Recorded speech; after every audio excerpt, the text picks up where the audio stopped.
Welcome along, everybody, to this webcast. I make that about the top of the hour. There's a few people arriving still, but I can see in the attendees, there's a few names I recognise there, so welcome along to everybody. I do apologise in advance. I've still got a bit of a carryover cough from this flu that I had a few weeks ago. So I will attempt as we go to shield the microphone as best I can if I'm going to cough, but I do apologise for that in advance. All right, this webcast is on what's new in Civil 3D 2024, InfraWorks 2024, and Recap Pro 2024.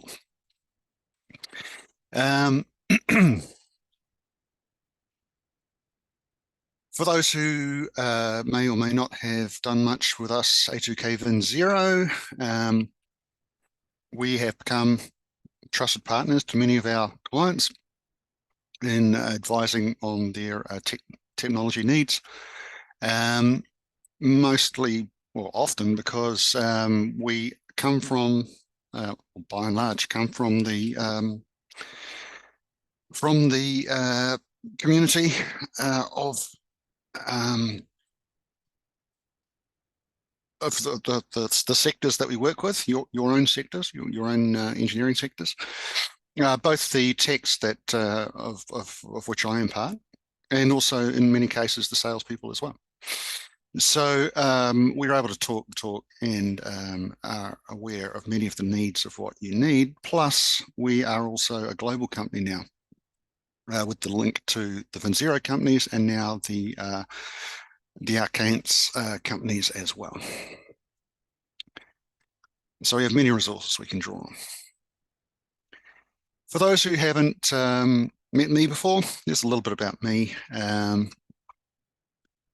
I worked originally as a council engineer in the roading sense, and then I've been doing this work teaching and supporting the Autodesk civil products for about the last 16 years or so. So the idea behind this webcast is to have a look at the new components that incrementally Autodesk build into their products throughout the year. So they don't do any more one big release at the beginning of the year. Every update basically introduces new functionality. So that's why we're looking at the three different products all at once in this one. They're not all major upgrades or updates, mostly a number of smaller ones. I haven't, and I'm not going to cover every single tiny little one that there is.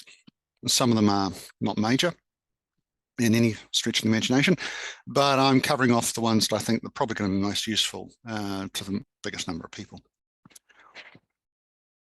So I'll start off with Civil 3D. You can see the list there. You've probably seen it as well in the introduction to this webcast that you would have signed up for. So we'll start off with Civil 3D, then look at InfraWorks, then have a quick look at Recap as well. Now, I could push this button down the bottom here and show you a bunch of pretty pictures and spend ages on this PowerPoint, but you know that's not me. Instead, let's take a little look. So, Civil 3D then. So the first thing we wanted to look at was to have a look at enhancements to the corridor transitions. Now, some of you may not have actually spotted this before this point. It has been in here, but they've made a little change, at least, to it. Well, let's see if we can get that to work. Pardon me. So here we have the example of a intersection, with the intersection tool, and in this area here we've got a bow tie. Oh, it's not simple. Well, you've got actually a bow tie going across several different regions here, which would have been very annoying in the past. However, what we can do now is pick in the region you want to work, and up on the ribbon you've got this thing called Edit Corridor Transition. As I say, it was there in 2023. Not sure about 2022, but we can click on that. I think it was only in 2023. And on the command line, it's just, you want to select the baseline you want to work with. So I want to work in this curve return area. So I'm going to click in there. And then on the command line, it's saying select the subassembly you want to work in, subassembly you want to change. Now these are, or can be, subassemblies that you can't target. So for instance, the curb, no targets for a curb, but you can vary these now using this transition. So you have the ability to vary non-variable subassemblies. I'm going to actually use this batter slope, which is also non-variable. I'm going to change its slope. So I'm going to click in here. And I'm just simply going to say, well, we're in fill here at the moment, I happen to know. So I'm going to change its fill grade. And it gives a little run up. And I'm going to say start at, now where's my chainage going? Here. Start at this chainage. If I can snap on that, would be good. See if I can. That one. Let's see if I can get it.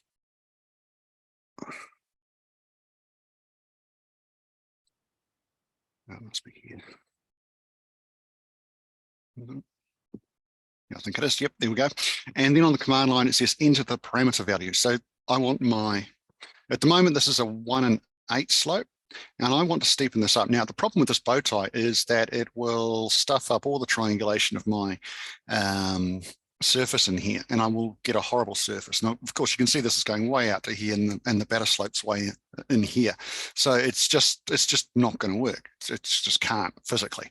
So I'm going to have to steepen it up. Now, the normal bow tie resolution tool wouldn't work because we're across multiple regions here, so it's just not going to happen. So I'm going to steepen this up to 1 in 5 slope in here. So I'm going to put 5. Then it says, where's the next station that you want to make the transition change to? So I'm going to put a point maybe about, well, I'm going to put it here to begin with. And the parameter here, I'm going to go back to the 1 in 8 slope. You've got various options with curvy tapers and things. I'm going to do just a linear taper between the 2 points and go enter. And I can actually hit the apply button up here. I can change all the distance values and things that I want there.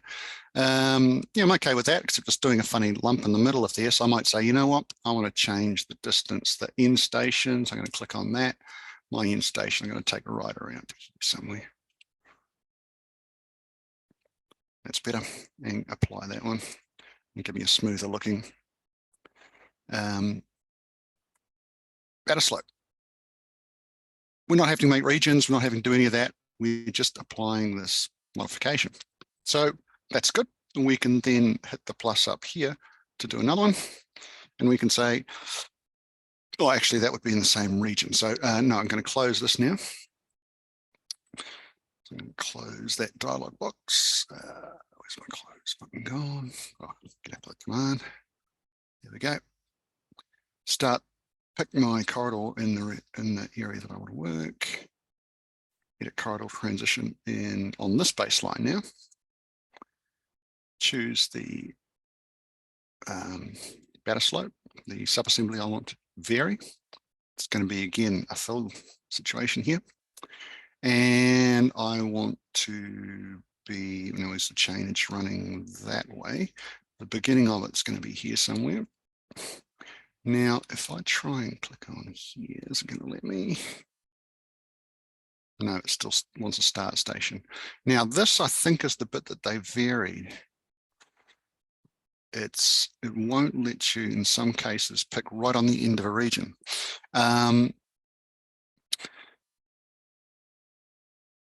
So I'm going to type in that 213.846. Now, I'm not quite sure why they did that. I think it was causing issues somewhere down the line. Now, the parameter value there, I want to match my 1 in 5. And I'm going to vary it back to some point about here, I suppose. And I'll linearly change that back to the 1 in 8 again. Go apply. Oh, sorry, linear. and then apply, escape, and then apply. There we go. And now it's buried that one. So now we're getting them joining together.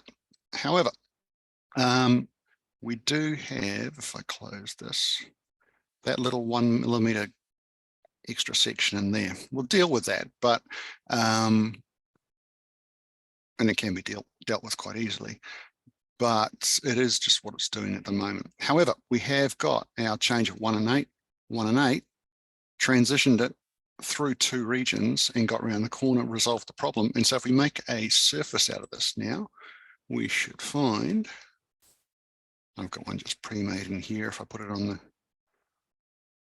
a style so we can see it, we should be able to go, okay. There it is.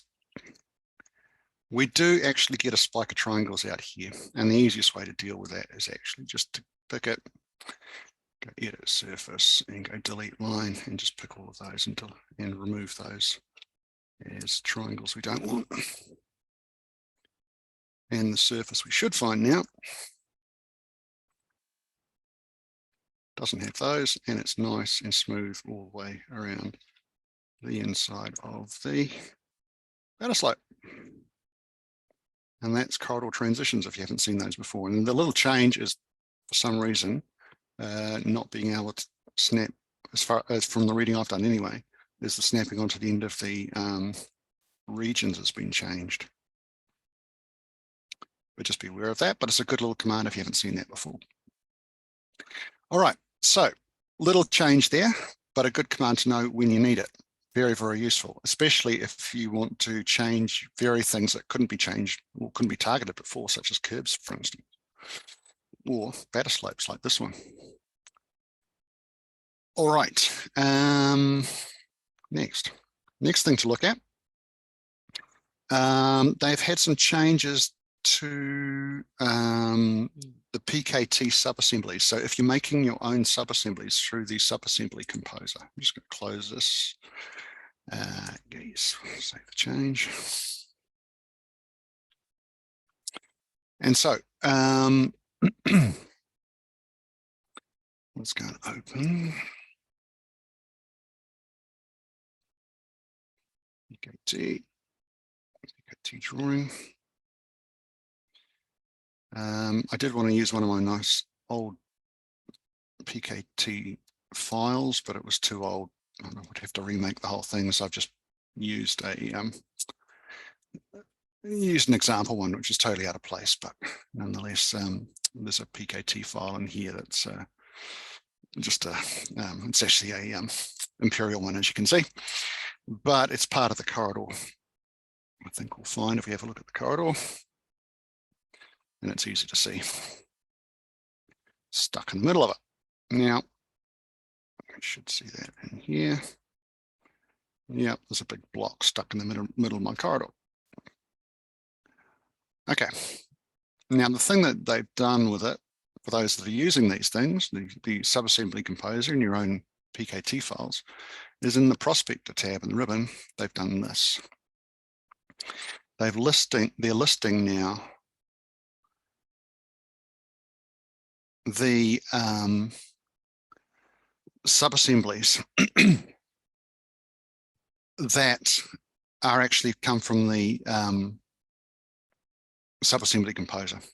They're actually listed in the tool space, so that when one gets broken, such as this one, so I actually moved it to a different folder, and it says file not found. It's in the wrong folder. So you can either repath it or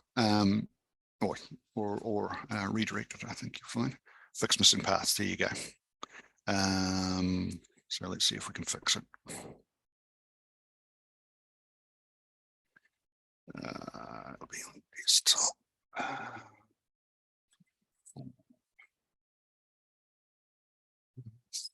No, it's not that one. Should be that one.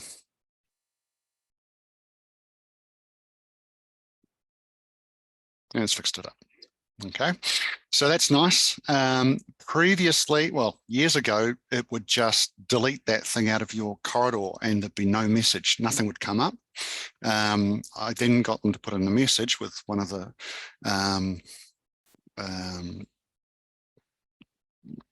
support tickets that came through. But now it's actually built into the tool space, so you can actually fix the problem and it highlights it for you. And it doesn't actually, well, it is repairable. Plus, they tell me that these things are actually dynamic now. And so they will actually update. If that file gets updated and you make a change to it, it actually updates in the drawing, apparently. I haven't tested that yet. Okay, so some changes for those who use Subassembly Composer. And you know who you are. Not everybody does. 99.7% of the time, everything you need is actually in Civil 3D already, but those who do, you might like that. So it's not going to lose those PKT files for you anymore. Pressure pipes. Okay, so there, I'll open another drawing here. I'll fix that up, I'll save it. Open.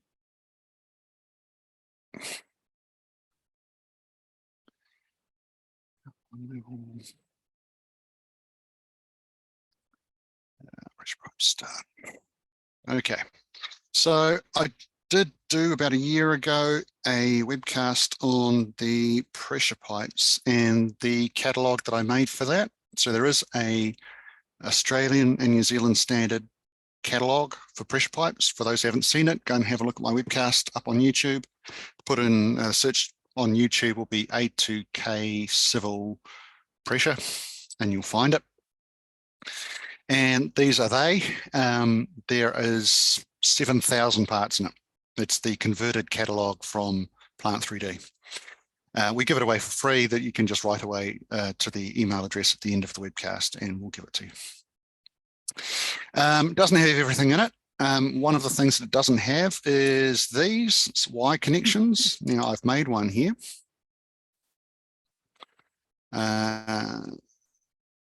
Which is a connection like that. Now you can make these. They're just constructed that in 3D AutoCAD. You need to have the right center lines on it, and you make connection attachments at either end of it, and you name it correctly, and you put it into a table system and give it the sizing that it has, and you can use it as a pressure part. Okay, it's not too difficult to do. There's tutorials on YouTube how to do it.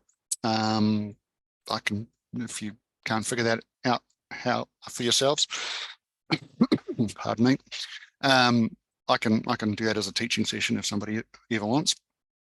But it's not too hard to do, and you can make any shapes that are relevant to you. They are not dynamic though. They're pretty much, you have to make each part that you want.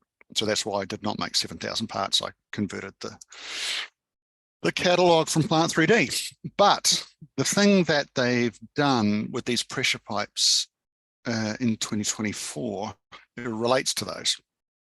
In that, if I take my pipe run here and I go and make a new pipe run that's going to join into it, like a lateral.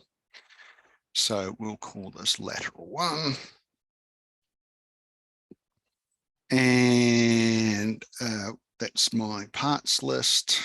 I'm going to make it this is a 150 pipe, the main one. Let's make it 100 mil lateral.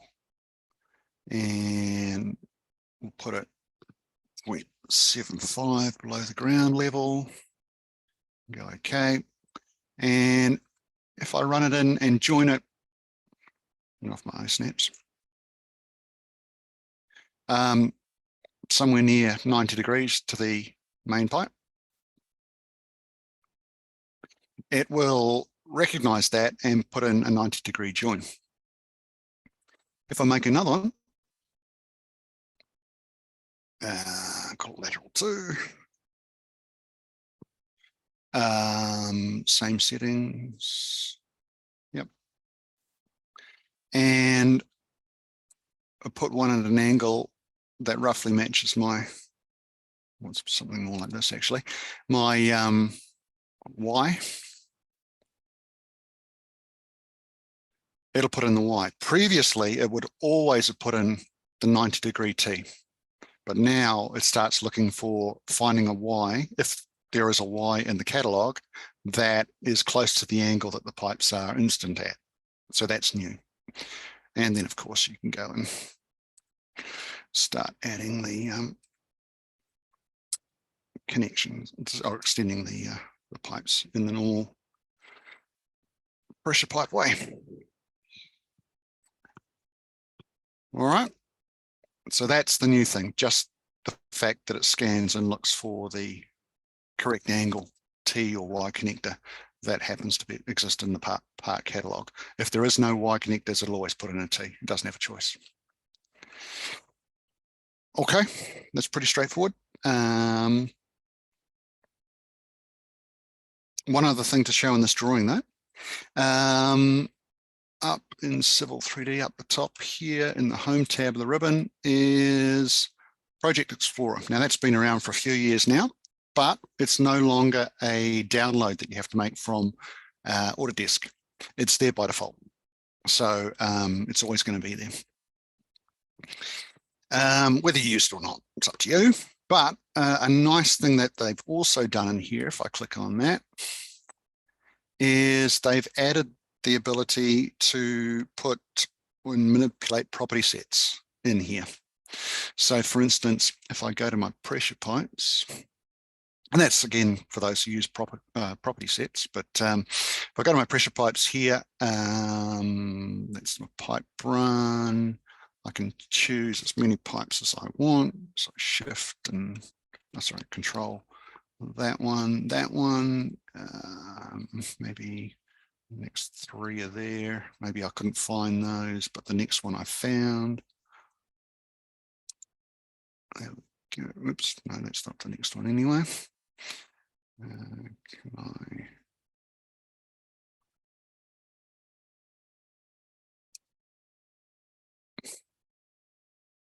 Oh, we'll just do those 2 for now. It's a long time since I did this drawing. I can't remember which pipe switch. You can select as many as you want. I've just done 2 here.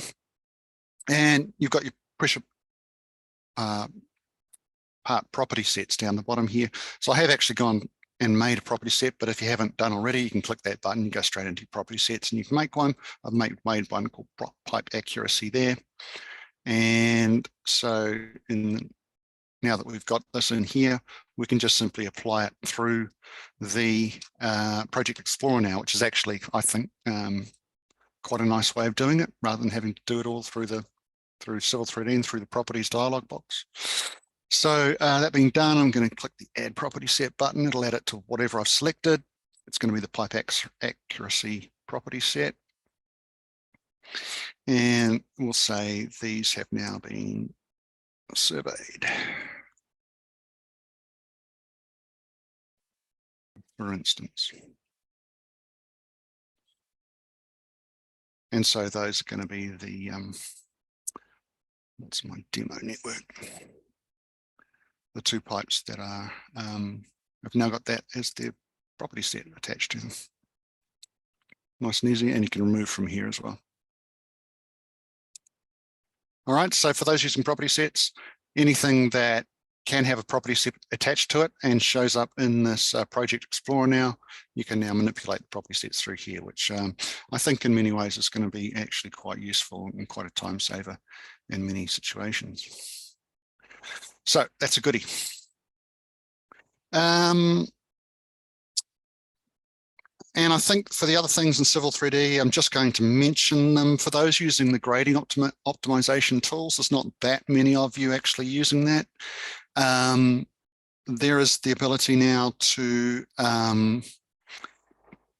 set it to be, when it's optimizing the grading on the surface, to be cut only or fill only, which actually I could have used on one of my jobs back in the day. Nothing like that existed back in the day, but would have been actually quite useful. So that's quite good. And the other thing is with the ArcGIS import, So that will only apply to, well, that's the Autodesk connector for ArcGIS, this one here. It'll only apply to those who have access to an ArcGIS database that's been published to the web. That would have made map objects when it brings it into your drawing before. It now has the ability to actually make the objects as just polylines, points and polygons, like the old Map 3D used to do, with object data attached. So it doesn't have to be the newer map objects now. It can be the old AutoCAD objects, which is, well, some people will actually prefer. So that's just a new add-on for the people that use that. And pretty much that's about as much as I think is going to be in the short term. The major things that have changed in Civil 3D. So the next step will be to go and have a look at InfraWorks. Now, if anybody's got questions, you can type them into the Q&A, and if we get time at the end, which we may, I'll have a go at answering them for you. The Q&A or the chat, if you like. Okay, InfraWorks. Now let's just leave this up for the moment, and we'll go to InfraWorks. Whoops. InfraWorks. And not a great deal I wanted to show you in here particularly. Oops, desktop connector, I didn't want that. Just upgraded that this morning, but there we go. InfraWorks. Oh, it's opening. That's why. Come on.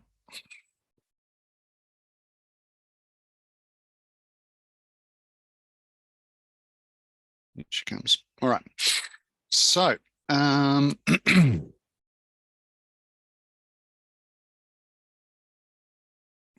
on that.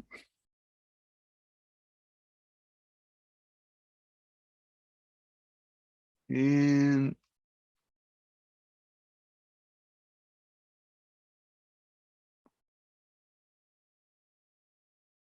I'll turn this thing off. This is an entire bridge. There it goes. Okay, so we've got just a little example bridge in InfraWorks here in a surface. When you pick a bridge in InfraWorks, you can tick on this show clipping planes, and you can add multiple ones of those if you want. What it basically does is puts this little dash in the middle of the bridge. That did used to do that before, but if I click on it, it does a slice through there, which it also used to do before. You can grab the arrowhead, and you can also reposition that, which it used to do before. But the new little thing in here, which isn't big, but it's just a little thing, there's a new measurement tool. So if I click on measure up the top here, and it's this one called point elevation. And so on a, I'm just trying to get my mouse right, on a model, I can choose a point and it'll find a vertex. And so the bottom of this bearing, for instance, I can click on it and it'll just give me the elevation of that point for that bearing. So 14.968, and the same point on this bearing is 14.914, and on that bearing, 14.835. So it just gives you that little bit of information if you want. The crest at this point, 17.130 meters. Just a little tool. Anything, it'll snap onto anything that's 3D basically. I'm snapping onto the bridge, snap onto buildings, things like that. The pier down the bottom here. Whatever you want to snap onto. I haven't yet found a way of doing multiple ones of these. It appears that when you pick one, it creates another one. If I hold down Control, it just creates another one. Hold down Shift.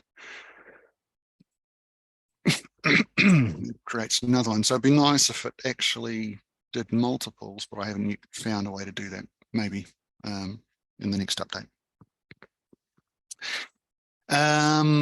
Okay.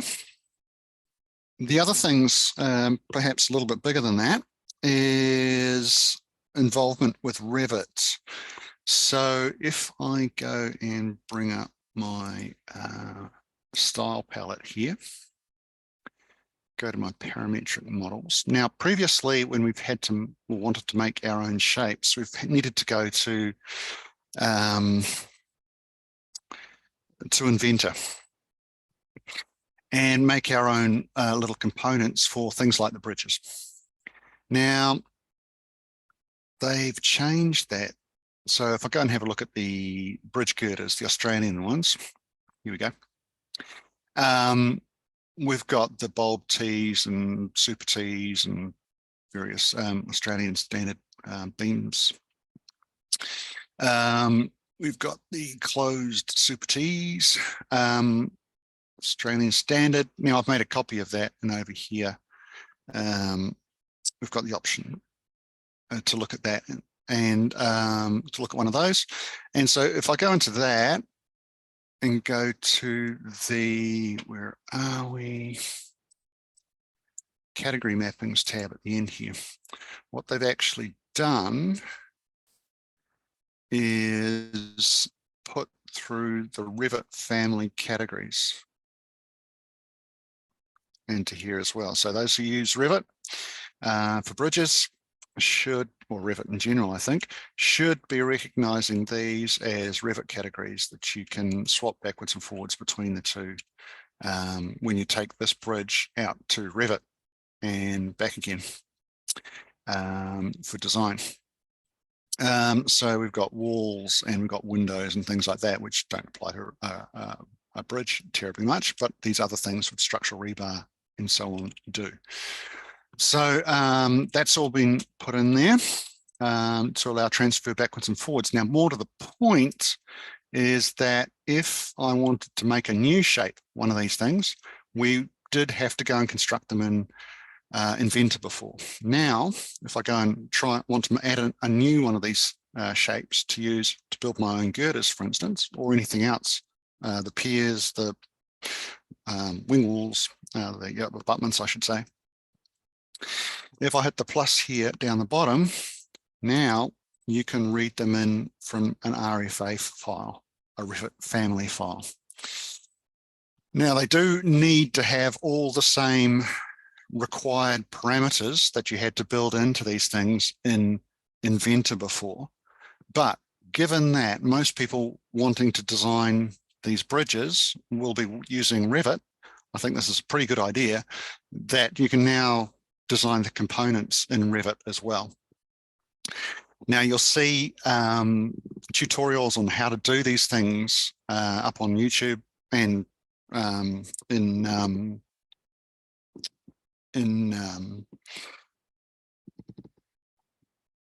other articles on the web.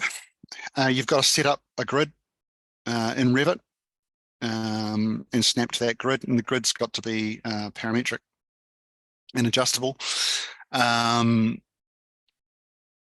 because these things all adjust parametrically. But we can't. It's set up to do that now rather than having to rely upon learning Inventor as well. So I think that's a big step forward, and that's where the families properties come in as well.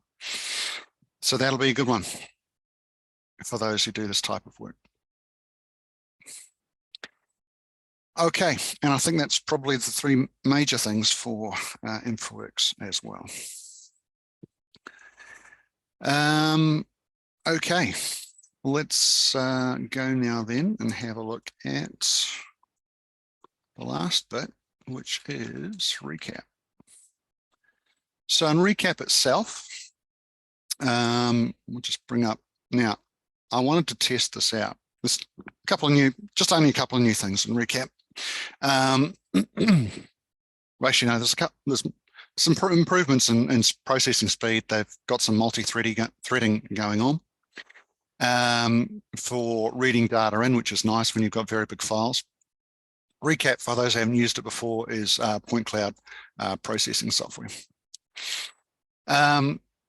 There is a nice tool. Now, some of these, actually both of these tools I'm about to show you, were built into InfraWorks a number of years back. They put them into ReCap now and I think improved on them a bit.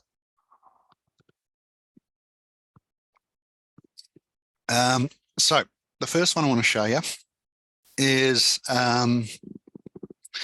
the extraction of ground points.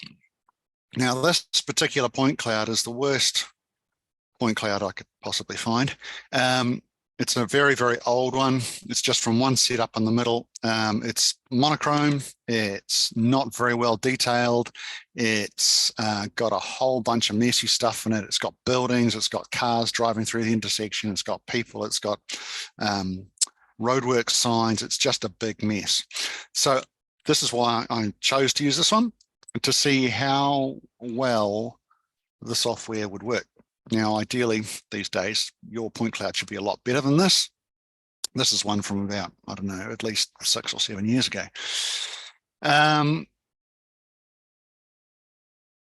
So the first thing I wanted to show you, let's bring this up a bit bigger, is up at the top here, this one here, automatic ground classification. There is no classification in these points. Often you will get them already pre-classified these days, but this is nothing. There's nothing in here. It's all just one big bunch of points. They just happen to have black and white scale on them, that's all, which is just the intensity. So if I click on that and it says it's going to save it, so I'm going to save project. We can choose from some presets to try and find all the lowest ground points and ignore the rest.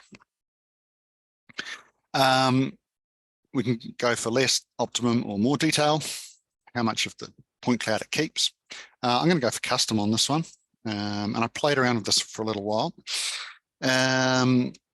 What I found is, if for this particular one, if the ground details I set to 2 and the processing window I'll leave as 20.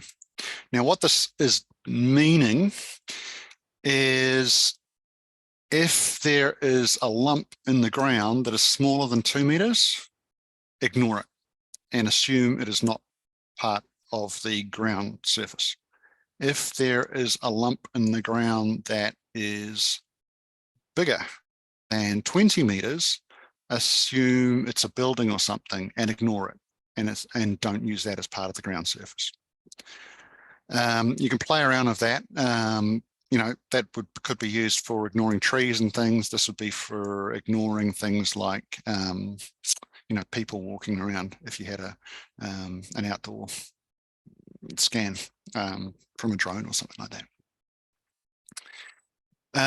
That didn't have the software to remove them. So let's go and start that one processing. This particular one doesn't have a great number of points and they're very sparse in here. So that's also why it's not going to be, why it's a particularly bad point cloud.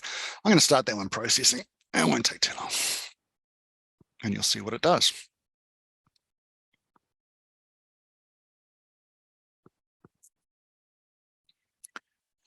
Now this used to be a function like this used to be, or still is actually, in InfraWorks, but this alleviates the need to take it through to InfraWorks. We can actually do it in here. The one in InfraWorks did work differently. You'll see in this one, it's trying to find all the lowest points but keep all of the points.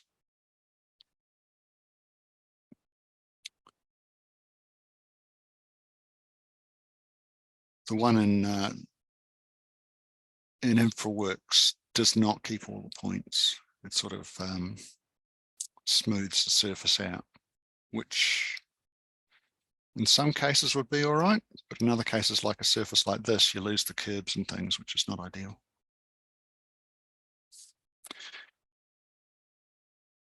Okay, so what happens is it's actually classified them.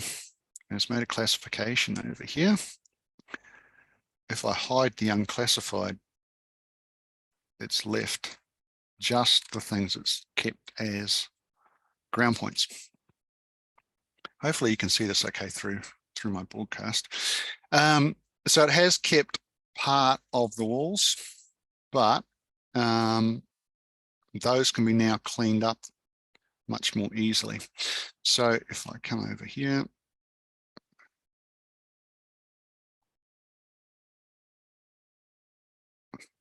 sorry, just trying to get my mouse right.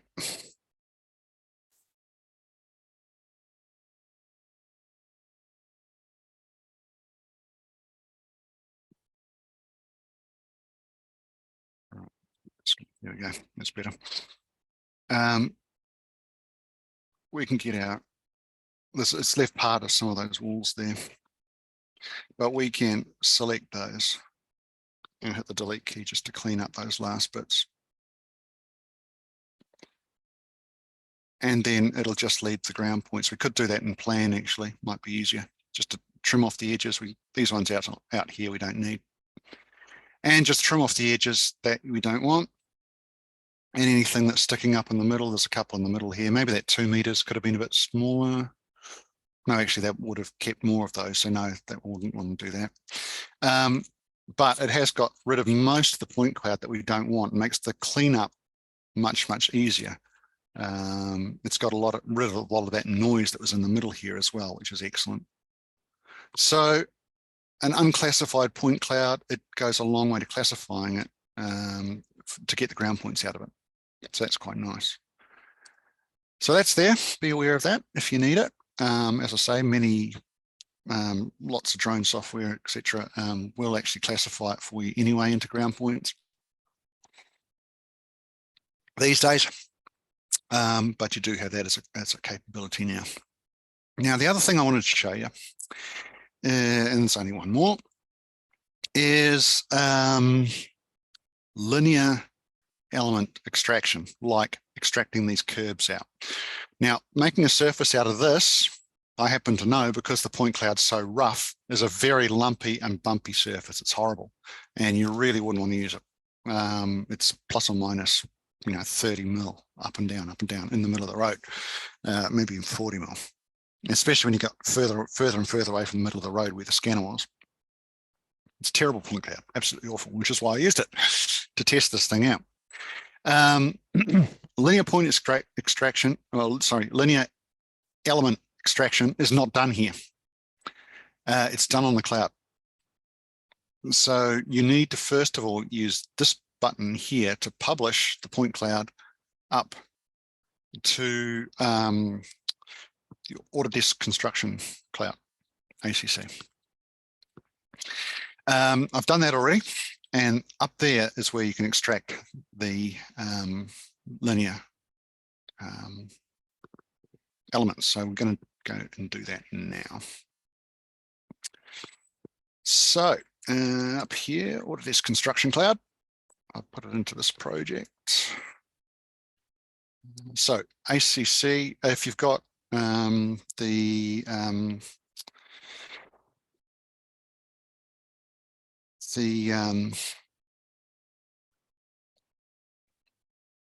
collection,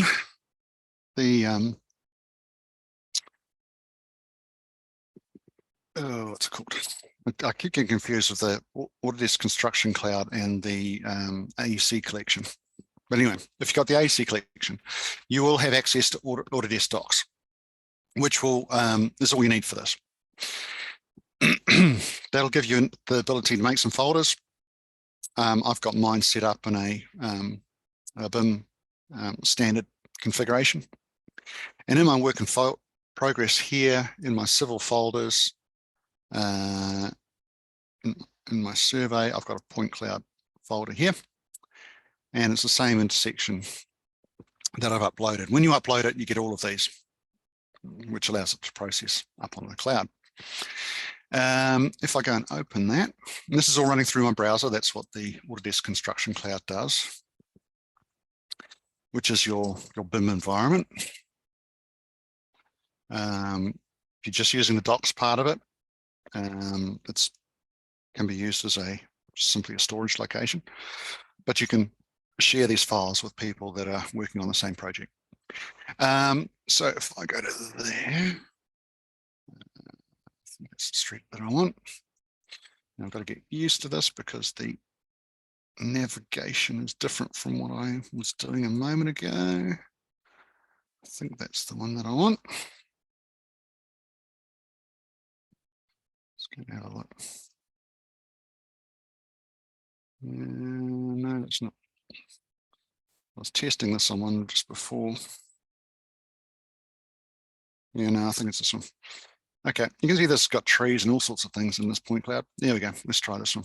Okay, so what I'd like to extract from this, rather than using all these points, which I know are very, very rough, to build a surface out of, which would be potentially, you know, millions of triangles, we can extract linear elements from here just as break lines. So the curb top, curb bottom, maybe the edge of the seal, middle of the road, and curb top, curb bottom on the other side of the road, build that as a surface, and we get a much more lightweight surface out of it. Now you'll see demonstrations of this up on YouTube that Autodesk have done on lovely colored point clouds. And if it does have RGB colors on it, I'm sure it would do it does do a much better job, because it'll be able to follow those colors and shadows and things much more easily. This one doesn't, so this is really the reason why I want to test this out in somewhere like this to see how it did. And it does okay. It doesn't do great, but it does okay. So I really wanted to test it and push it. So let's show you what it does. So down here at the bottom is the linear feature extraction. So I'll click on that. There is some settings down the bottom here for curb settings. And for this one, well, this is how where it stops if it goes out of tolerance. I'm going to leave that on 75%. Step interval I'm going to cut down though, make it much smaller for this one because it's a very bad point cloud. I'm going to make it tolerance of 0.2 of a meter. Cross-section depth will be fine. That's what you'll see. That's the depth of the cross-section when we're looking at the cross-section. That should do. Pardon me. All right. Sorry, I just need to wet my throat. Okay, I'm going to try and extract this curb. Wish me luck. I'm going to click on a point here, put some dots at that position, and then I'm going to try and pick the same point down the road, which will be the bottom of the curb. With a bit of luck, and it'll point that pointer towards it. Now here's my cross section.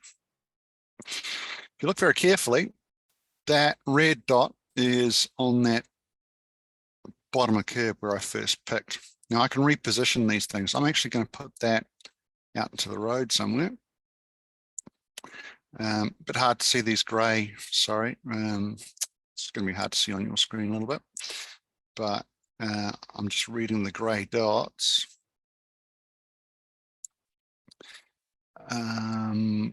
I might actually say, you know what, there's not really anything that gives me a top of curb there. So what I'm actually going to do is go edit down the bottom here, click on that one and say bin it. I'm going to have just three points to follow. And you can see that it's giving me that in the view in 3D space.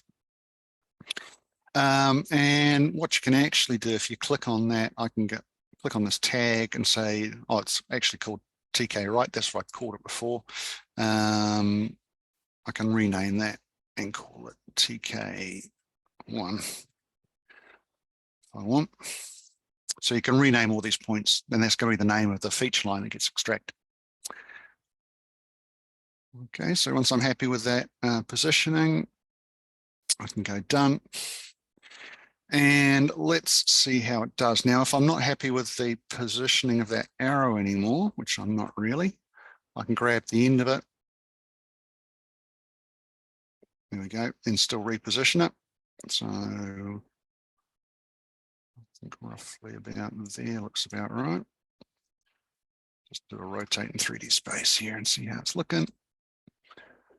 Yeah, maybe down a bit. Try and get it at least started in the right direction. And we'll step it one step ahead and see how it does. So that's this button here, extract next. So it's gone 2.2 of a meter down the road. It's not bad. Hit the next one. Now it's going off a little bit. So I can zoom in here and I can reposition that back there, that back there, and this one back there a little bit. And hit the plus again. And it's going back on course, back on course, back on course. Okay, it's starting to run down the road. So I'm going to hit this button here, which is start auto extraction. And it will start popping out by itself. So now that I've got it on course, I'm pretty happy. And it's working its way down. Now, when it gets to the corner, we'll see what it does. Now, remember, this is a bad point cloud. It's black and white only. Here we go. So it's lost that corner. It's gone beyond tolerance and says, nah, I'm not sure. This isn't looking right. I'm going to stop. So I'm going to go stop there. Have a look at my cross section. This is 0.3 deep, this thing. So I'm trying to read the middle of this gray fuzz. So I want that one to go to about the middle of that gray fuzz there. That to go to the middle there, approximately. And this one back to about there, getting this thing about right. Now I can step back one to the previous cross section and adjust that one if I'm not happy with it, which I'm not really, so I'll pull that one back as well just to adjust it. And try and get them all roughly right. Go forward one, 20 and 20, and jump forward one, and another one, and another one, and continue the auto extract and see how it goes around the corner now. Yeah, it's doing all right. And I'll just go till it stops again, I think. It's doing all right according to that cross section. It's not bad. And remember, this is about the worst point cloud I could possibly expect it to do. So I'm reasonably happy with that. So I'm going to stop there. And click down the bottom done. So it's extracted those as linear elements. You can see over on the left here, and you can do the ones on the other side of the road, center line of the road, maybe the edge of the building, and it will work a lot better, I suspect, with color point clouds and more detailed point clouds. And you'll see the demonstrations Autodesk have done on YouTube will look a lot flashier than this. All right, so having been extracted, what do you do with them? Over here on the left, I can go export, and you can write them out as DXF and bang them into Civil 3D and use them as break lines to make a surface out of, or a land XML, and same thing. So they are correct to the point cloud, but you just don't, you're losing all this messy stuff in the triangulation, and you're getting a much cleaner surface and less triangles in your surface, but with the same level of detail without masses and, masses and masses of triangles you don't need. That's the idea. All right, and that pretty much, we're almost bang on time too, so that is pretty much where I wanted to get to. We've got one Q&A here. Oh yeah, that's a good question. I missed that on the way through. An ETA on the Australia-New Zealand country kit. Don't know, checked it this morning. We never get told either. You just got to wait till it comes out. The Australian-New Zealand country kit for 2024 isn't out yet. We're still waiting. There's a number of things I've requested that I hope make it through to this year's version of the country kit.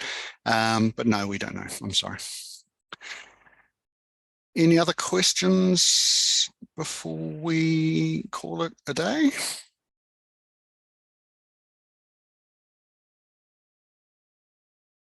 All right then. If you do have any other questions, I'll give you an email in just a moment. But for upcoming webcasts, go and have a look at our website. Or you can just type in directly anz.finxero.com/events, but otherwise there's a drop down at the top for events on our webpage. And if you do have any other questions, hang on, there might be one here. do you need to update the existing sub-assemblies for 2024 version? I presume you're meaning your custom sub-assemblies. I think it will depend, but I haven't heard that you need to specifically. So you just have to try them. But as far as I know, no, I haven't been told otherwise. But if you do have other questions, you can just send them through to info@a2ktechnologies.com.au down the bottom page here. And it'll be sent through to the appropriate tech for getting an answer back to you, or the appropriate other support person. Other than that, do have a good end to your week and a good afternoon, and we shall maybe see you back on another one of these webcasts.